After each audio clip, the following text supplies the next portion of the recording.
our main event, a talking segment involving The Rock, Roman Reigns, Cody Rhodes, and Seth Rollins.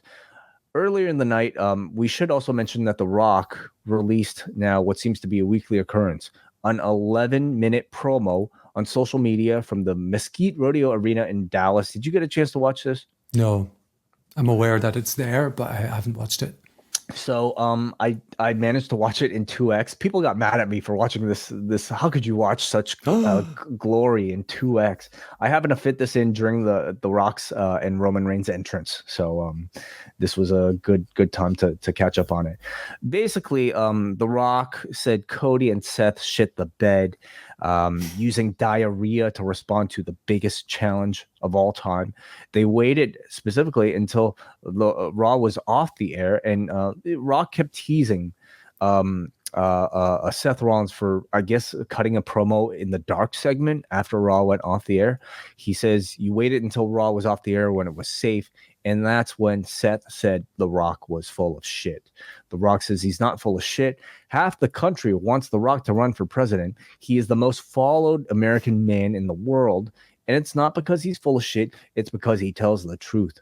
The Rock talks about people complaining about the show being blacked out last week on Fox. And he says that's because standards and practices got nervous about him and mentioned, of course, his crackhead promo. The truth, he says, about Phoenix. He calls Pharaoh shithead, and he tells standards and practices to go off to a direction where they can fuck. He then ends with a song about Texas, only a way The Rock can, and that was your weekly 10-minute plus promo from The Rock. I know I want to watch that, at least the last couple of minutes. You know, last week it almost became a bit of a joke how he took a lot of time to not really say a whole lot. The fact that he's like leading into it, and now he's going to give us these like very long, drawn out promos every single week. I love it. Okay. I might not sit down and watch every single one of them in real time, certainly, but I love that like he's leading into like just taking up a lot of time of our attention. And it was like in your sort of classic, like very, I don't know, charismatic Rock delivery. And as the weeks progress, I don't know if it's me getting used to The Rock more or The Rock feeling more comfortable playing this character again. Yeah. But tonight I actually really enjoyed this. And we'll talk about the actual segment on TV itself. Because The Rock comes out. He now has these lightning bolts on the screen during his entrance, kind of like a movie he may have done that didn't do too well in the box office. Rock and Roman enter the ring. They shake hands, and Roman says, "Acknowledge us." At this point, Cody and Seth make their entrances through the crowd here because they, I guess, are the current people's representatives. Through the WWE universe, I think you mean. Yes, of course. How could I? Cody said it twice. I thought now that McMahon has gone, we didn't have to do that anymore, but yeah. Through the WWE universe, and all four stand in the ring. They're surrounded by security on the outside. Cody suggests that they all take a pause and just feel this in a sold-out Dallas arena. Cody asks The Rock if he has the authority to make a tag team challenge since Roman is his acknowledged tribal chief. And before Cody can answer, Rock tells him to shut his mouth. He says he acknowledged Roman as tribal chief because that's what family does. The Rock reiterates the stakes of the tag match. He says if Cody wins, then no bloodline, and you will be free to achieve your father's story. And before The Rock can name the other side of this stipulation, the crowd breaks into a diarrhea chant. And did you expect the diarrhea chant to make its way to SmackDown? No, I didn't. I was surprised it got over, but like you said, it did get over on Raw, so it's followed to Texas. I was very surprised. I saw one sign somewhere on the hard cam referencing The Rock and diarrhea, and I thought, well, that's about as much as a reference we're ever going to get to that again, but I was wrong. I thought The Rock sold this perfectly. Now, whether or not he expected the diarrhea chant to follow, I think is also a question you can ask, because it almost looked like he was trying hard not to break at the sort of mention of diarrhea. He just kind of goes all quiet, and I don't know if he looks annoyed or if he's laughing inside, but it was almost entertaining to just even try to study his reaction to it. The Rock says when the Bloodline wins the tag match, then it's anything goes. And The Rock can do anything in his power to stop Cody from winning. So I guess the suggestion that it'll be like a no DQ match and The Rock will be ringside. Yeah. Seth at this point interrupts The Rock. He calls him Mr. Midlife Crisis, which I think is a little bit better, at least, than Diarrhea Dwayne, but maybe not as chantable, I'll say. He says, "You had your time. You can't have ours." Rollins accepts the challenge on behalf of Cody, and at this point, Roman Reigns finally speaks. He does a fake laugh, interestingly enough, at Seth Rollins and teases Cody for letting Seth answer for him, and he calls Seth a cross-dresser. Roman says that when Cody loses, this will be the end of his journey. Rock calls Rollins a clown emoji piece of shit, which gets blurred up, bleeped out by standards and practices. And he says for the first time on TV that he is the chairman of the board of TKO, which means he's both Cody and Seth's boss. He reminds Cody that this is his last chance at this. Rock talks about their fathers looking down at them. Rock calls Dusty one of his heroes and says Cody is the youngest of three, and talks about his sister being a Dallas Cowboys cheerleader, which gets a huge reaction, of course, here in Dallas. He says his brother is a future Hall of Famer, but Cody, being 20 years younger than them, is just a mistake. And this time, Cody slaps Dwayne. And at this point, also, we are approaching 10 o'clock Eastern time as the signature pops up. And before we get The Rock's answer, we're out of time. I'm getting time cues. Show goes off the air.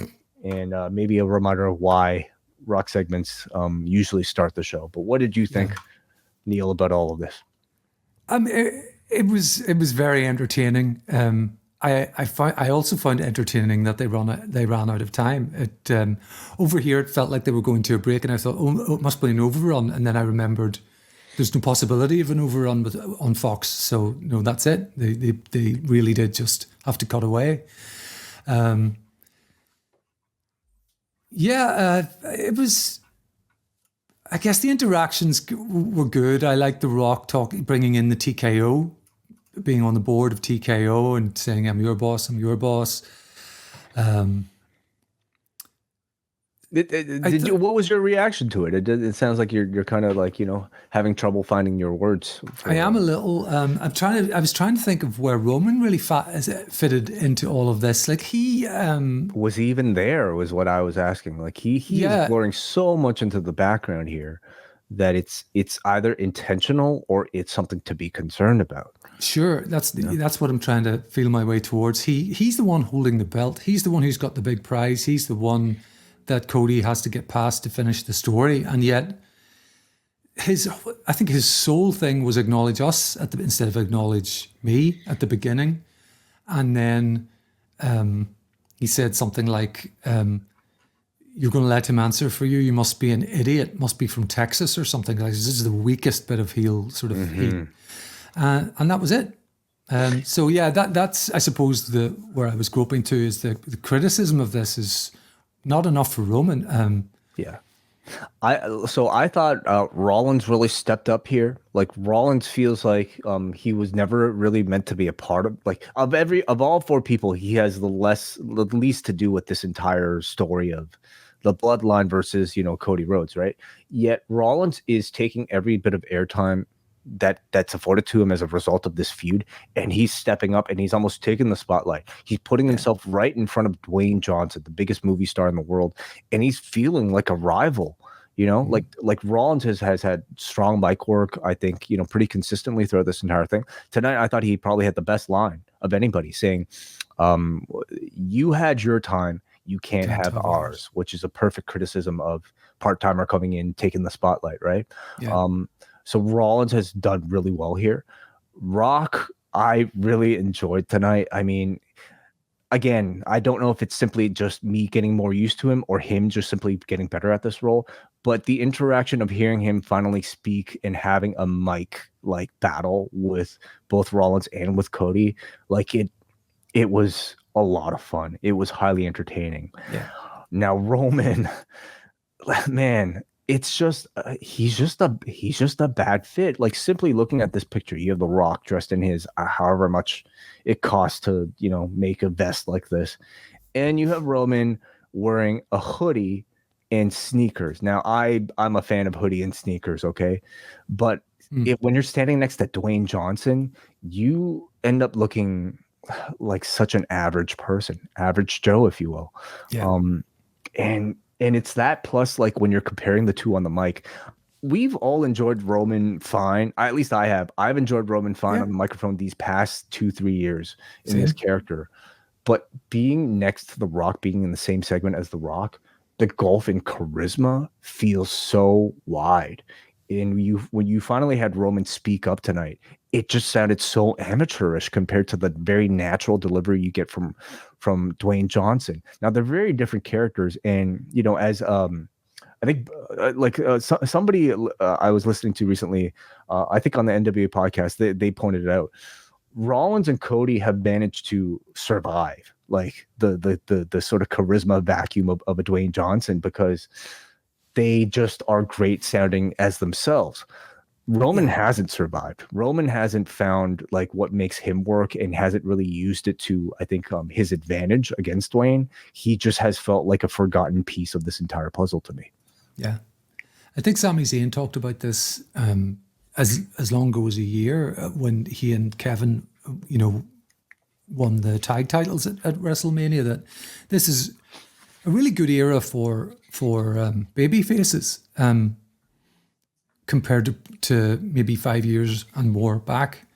And I think that's something to do with how Cody is getting over. He's a very kind of traditional old school baby face, and he just does it brilliantly. Seth's a bit more unconventional, but they sing his song. He's good on the mic. He can improvise. I feel that Roman is suffering. He's been great, by the way, as a heel, like you said, since he came back at the Thunderdome. But I guess what I'm trying to say is I think his version of a heel is kind of the badass who always wins and is a man of kind of few words, and it tends to be patterned almost. The long entrance, the name of the city, acknowledge me, and a lot of the rest of it is just how good he is, how he's the very best, he's the pinnacle, all of that. And now you're putting one of the most famous people in entertainment, in sports and entertainment, as they like to say, in the form of Dwayne Johnson next to him. And I just can't help feel that that Roman Reigns looks a little bit diminished. Oh, his aura looks Him. so small next to Dwayne. And again, this could all be intentional they have teased tension between the two. And I think all it would take for Roman to step back up would be to attack Dwayne, to turn on Dwayne, to make himself feel like an equal again. But in this build up to the main event of night 2 of WrestleMania featuring Roman Reigns, he's just not stacking up. And I'm expecting at least a little bit more here, just simply for the sake of this main event match between Roman and Cody. But any other thoughts on this feud so far? I think in general it's pretty good. The problem with Roman notwithstanding, I'm not particularly against this tag match. I think it's probably a good thing for Dwayne.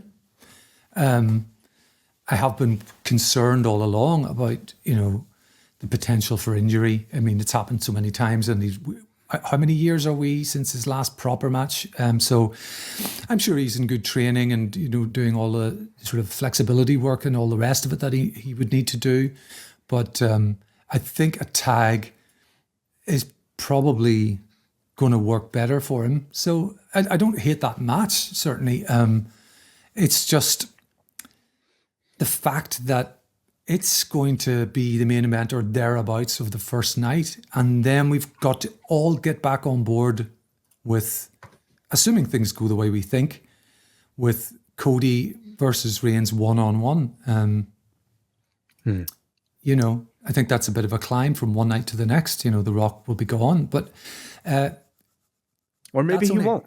Exactly. That's only a guess of how it could turn out. Yeah. They may Yeah. I mean, they may have bigger and better ideas than that.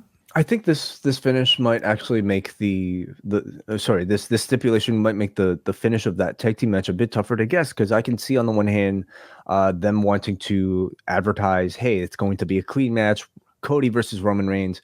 On the other hand, I could see them wanting to prominently feature The Rock as a featured act as part of even night 2, being in Roman's corner.